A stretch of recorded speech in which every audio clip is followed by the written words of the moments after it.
하이트 진로에서 제 가장 큰 트랙은 1664 블랑을 이제 런칭을 한 전 세계에서 한국이 제일 많이 팔려요. 아 그래요? 1664가? 네. 마케팅 전공이긴 한데 전 공부를 아예 안 했어요. 그럼 뭐 하셨어요? 토익도 없었고 전 연극만 했었어요. 아 토익도 없었고 연극을 하신 거예요? 네. 아. 그 당시에는 이제 브루클린 브루어리라는 미국 뉴욕에 있는 맥주사가 제주도에 맥주 양주장을 낼 계획을 가지고 있다라는 걸 어떻게 하다가 우연히 듣게 된 거야. 브루클린 쪽에다가 무작정 이메일을 막 보냈죠. 이제 링크드인을 막 샅샅이 찾고 마치 전 남친 정보 찾듯이 막 찾아가지고 정보를 찾아서 제주도에 한다는 너희 프로젝트를 내가 같이 해보고 싶다. 안녕하세요. 반갑습니다. 월간설은 강혁진입니다. 네, 안녕하세요. 저는 제주맥주에서 일하고 있는 권진주입니다. 진주님 같은 경우에는 제주맥주가 첫 회사는 아니신 거잖아요. 그쵸? 네. 입사가 언제시죠?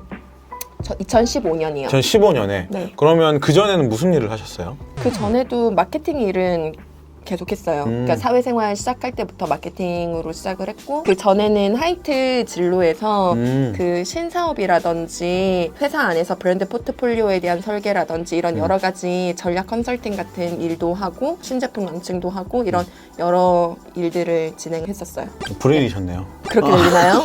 성공했네요. 그러면 제가 잘 설명했네요. 그러니까요. 그리고 사실 제주 맥주 입사하기 전에 그 하이트 진로에서 제 가장 큰 트랙은 1664 블랑을 이제 런칭을 한 아 그게 네. 하이트에서 수입하는. 네, 수입을 했고 그 당시에 사실 런칭할 때 당시에는 맥주 하면 일본 아니면 독일이지 프랑스는 와인이지 맥주 누가 먹어 이럴 때였거든요. 그쵸. 그래서 프랑스 맥주라니 좀 네. 생소하잖아요. 네, 그래서 회사에서도 많이 반대했고 말렸고 했었는데 이제 그냥 정말 이거 너무 잘 될 것 같아 해서 의지를 가지고 이제 수입해 와서 런칭하고 다행히도 잘 성공적으로 시장에 안착했고요. 그러니까 지금 저도 1664를 프랑스에서도 마셔봤지만 네. 한국에서도 종종 먹거든요. 전 세계에서 한국이 제일 많이 팔려요. 아 그래요? 1664가? 네. 그 수입의 주역. 네. 1664를 가장 많이 판 네. 주역. 네. 아 그렇군요. 이런 다양한 마케팅 일을 하시는 것도 뭐 대학교 때 전공을 뭐 마케팅을 하셨던 거예요? 마케팅 전공이긴 한데 전 공부를 아예 안 했어요.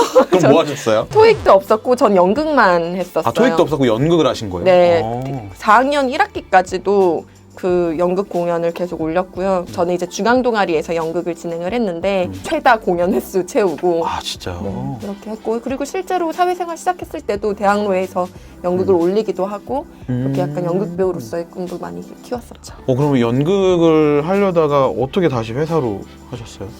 돈 벌려고. 내가 행복한 길을 생각을 해봤더니 저는 어느 정도 이제 소비하면서 경제적인 안정을 유지가 될 때 제가 행복하더라고요. 그쵸. 모두가 다 그런 네. 것처럼.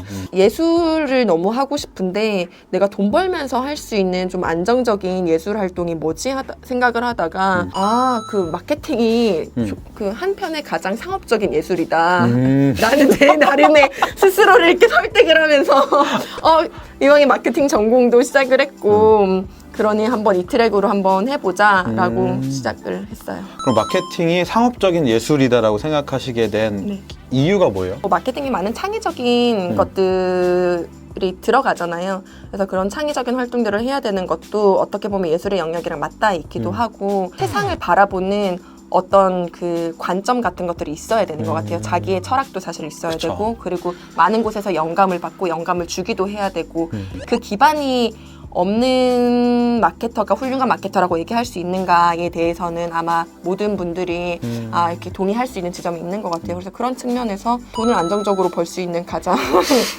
안전한 예술가? 그러니까 약간 그런 것도 있는 거예요. 마케팅과 연극의 공통점은 둘 다 관객들, 고객들에게 평가를 받는다는 거. 네, 그런 것 그리고 같아요. 끊임없이 소통하고. 그렇죠. 그러면 첫 회사가 하이트였었어요? 아니요. 첫 회사는 그 해태 음료라고 지금 코카콜라에서 인수한 곳이 있는데 거기에서 이제 인턴 생활로 시작을 했고요. 그때 이제 제 디렉터가 사실 나중에 보니까 되게 인연이었다고 생각한 게 아사히 쪽의 디렉터들이 제 마케팅 디렉터고 그리고 그때 그 당시에 부사장님이고 했었거든요. 그래서 거기서 사실은 많이 배우기도 했고 그러니까 뭐 맥주에 대한 게 아니라 그러니까 마케팅을 설계하는 방법에 대해서 많이 배웠고 그리고 인턴으로는 사실 꼴찌로 들어갔어요. 뭐 입사 순위가? 네, 그러니까 첫 면접이었고 첫 면접에서 떨어진 거예요. 그러니까 뭐 예를 들면 4명을 뽑는데 저는 떨어진 거죠. 근데 그 중에 3명이 또 안 온 거예요.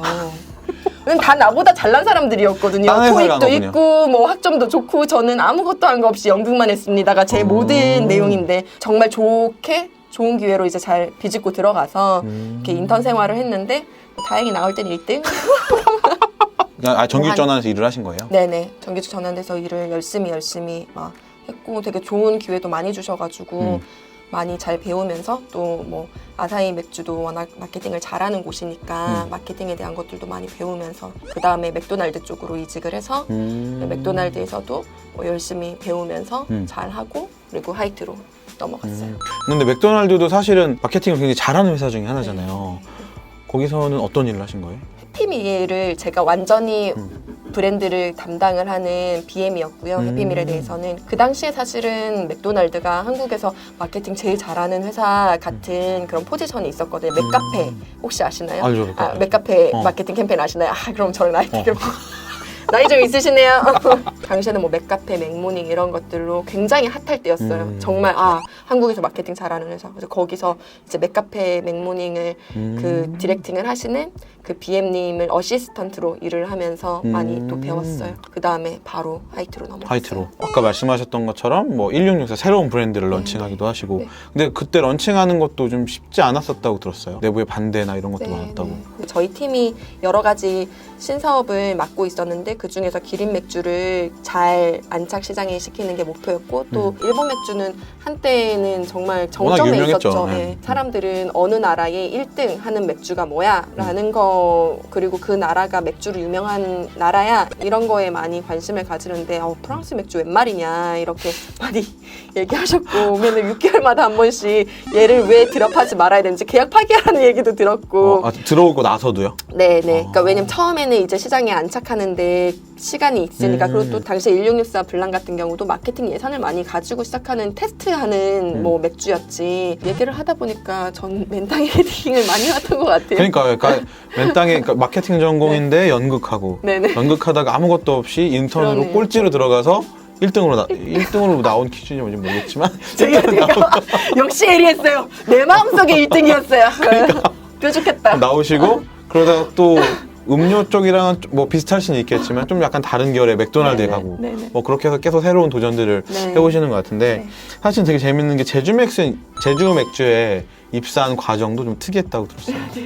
거기도 이제 맨땅에 헤딩으로 스타트업이라는 데가 너무 궁금하고 한번 해보고 싶고 또 맥주를 하면서 이제 크래프트 맥주를 알게 돼서 크래프트 맥주가 지향하는 철학 같은 게 너무 내가 지향하는 것과 잘 맞다. 여기서 너무 재밌게 일을 해볼 수 있을 것 같다 생각해서 이제 다른 곳들도 오퍼를 받기도 했는데 그 당시에는 이제 브루클린 브루어리라는 미국 뉴욕에 있는 맥주사가 제주도에 맥주 양주장을 낼 계획을 가지고 있다라는 걸 어떻게 하다가 우연히 듣게 된 거예요. 너무 재미있는 프로젝트일 것 같고 내가 해보면은 스타트업에서도 일도 해보고 싶었고 시작을 같이 해보고 싶었는데 너무 잘 됐다 싶어서 브루클린 쪽에다가 무작정 이메일을 막 보냈죠. 영어로? 사실 네 영어로 보냈고 토익 점수도 없는데 그냥 토익 점수도 없고 영어를 못하지만 한번 하겠다 마음 먹으면 열심히 노력해가지고 잘 써서 막 이제 링크드인을 막 샅샅이 찾고 담당자 마치 전 남친 정보 찾듯이 막 찾아가지고 정보를 찾아서 이메일들을 어떻게 찾아내가지고 그 가진 방법으로 이메일을 막 보냈어요. 행사 담당자한테도 CEO한테도 보내고 뭐 이런 식으로 해서 제주도에 한다는 너희 프로젝트를 내가 같이 해보고 싶다. 라고 이렇게 어플라이를 해서 저희 대표님을 소개받고 제주 맥주를 준비하는 단계에서 법인 설립 전에 아예 연락을 해서 만나기 시작했어요. 회사가 제주 맥주가 만들어지기도 전에 브루클린 브루어리가 바로 연락했다가 그럼 그게 제주 맥주로 이어진 거예요? 회사? 네, 맞아요. 그러면 그때가 하이트 다닐 때잖아요. 네, 하이트 다닐 때였어요. 근데 하이트라는 어떻게 보면 우리나라 1등 회사잖아요. 1664도 되게 잘 되고 있었을 것 같고 블랑도. 네네. 근데 굳이 나오겠다고 생각한 이유가 있었어요? 제가 조금 더 일을 잘할 수 있는 환경에서 한번 시도를 해보고 싶었어요. 큰 기업에서 제가 가질 수 있는 권한이라는 게 한정돼 있잖아요. 그러다 보니까 이제 1664 블랑 하면서도 내가 될 것 같은데 어떻게 이거를 내가 다 100% 설득시킬 수는 없고 리더들의 생각과 제 생각이 당연히 다를 때도 있고 그러니까 좀 제가 오롯하게 책임과 권한을 가지고 일을 할 수 있는 환경이면 난 더 잘할 수 있을 것 같고 그렇게 의사개진들을 좀 더 편하게 할 수 있는 곳에서 일을 해보고 싶다. 그래서 스타트업에서 좀 일을 해봤으면 좋겠다라는 이제 생각을 가지고 있었죠. 제가 대표님을 만나고 나서 한 1년 반 뒤에 제주 맥주를 들어왔어요. 1년 반, 왜 1년 반이나 시간이 그러니까 필요했어요? 뭐 사업을 이제 검토하긴 하지만 법인 설립도 안 된 단계에서 사실 회사가 인력이 필요하죠. 없으니까 채용을 할 수가 없네요. 그쵸. 그런 여러 가지 것들이 있었죠. 초반에 키매니터 너무 중요한데 뭐 창립 멤버 너무 중요하잖아요. 근데 그만큼 결이 맞는지 이전에 알던 사람도 아니니까 1년 동안 수많은 술 면접에서부터 이런 것들을 하기도 했고. 아, 그럼 술 면접이 뭐 공식적으로 있었던 거예요? 아니면 그냥 결을 맞춰본다는 관점에서 그게 이야기를 많이 하면서 술을 마신 거예요? 자, 술 면접을 할 거네, 자네. 이러기에는 법인 설립도 안 되는 회사가 그러면은 혼납니다. 그쵸. 여튼이 그러면 혼납니다. 그럼 혼나고요. 그러니까는, 뭐 오늘 뭐 얼굴 볼까? 이렇게 해서 그냥 술자리를 가지고. 마케터로 일을 하면서 가지고 있는 권진주만의 마케터로서의 기준? 네. 뭐 이런 게 있나요? 저는, 그러니까 제 친구가 좋아할 수 있는 브랜드를 만들고 싶어요. 그 의미가, 그러니까 마케터마다 되게 다른데 기술자 같은 마케터가 있고 저는 이제 예술가라는 혼자만의 가오와 곤조를 지키면서 먹고 마시고 즐기는 걸 난 너무 좋아하고 그런 것과 관련된 브랜드를 선택하고 싶고 그래서 사실은 맥도날드에서 술회사로 넘어갔거든요. 제가 브랜드나 산업을 선택하는 기준도 내가 너무너무 좋아하는 걸 선택하고 싶어라는 마음이 커요. 그래서 내가 적어도 내가 좋아하는 산업군에 들어갔는데 내 친구한테 눈을 보면서 진짜 우리 거 좋아 라고 추천할 수 있는 브랜드를 만드는 정도의 진정성과 그만큼 자신 있게끔 뭔가를 만들었으면 좋겠다 뭐 이런 마음들을 가지고 있어서 적어도 내 친구는 뭐 제가 지향하는 어떠한 라이프 스타일이나 철학을 가진 사람일 텐데 그런 사람들이 좋아할 수 있는 브랜드를 만든다라는 거 그게 저한테는 되게 중요한 일이고요. 일 측면에서 봤을 때 다른 하나는 경영과 얼라인된 마케팅을 하는 것 이 신조를 약간 잃지 않으려고 하거든요. 경영과 일치되는 마케팅. 네. 이게 사실 마케팅을 하는 사람들이 트렌드에도 빠르고 그리고 내가 하고 싶은 게 또 분명하기도 하고 그리고 뭐 개인 브랜딩을 또 되게 잘하시는 분들도 있고 이러다 보면 그쵸. 가끔씩은 욕심이 생기다 보면은 그 언발이 나는 경우들이 있는 것 같아요. 언밸런스. 트렌드를 언밸런스가 트렌드를 볼 때도 내가 좋아하는 트렌드가 더 커 보이기도 하고 그냥 우리의 지금 경영 목표가 뭐고 그 단계에서 마케팅에서 어떤 목표 과제를 해결을 해야 되고 그러기 위해서 가장 좋은 방법이 무엇인가 그러니까 우리의 경영 목표는 무엇이지 누가 나에게 이야기하지 않아도 제가 경영진으로 참여하면서 우리의 경영 과제는 이건 것 같다 그리고 마케팅은 이렇게 나아가야 될 것 같다라고 내가 제안을 하면서 경영과 일치하는 마케팅을 계속 해나가는 거에 대해서 좀 중요하게 생각하고 있어요.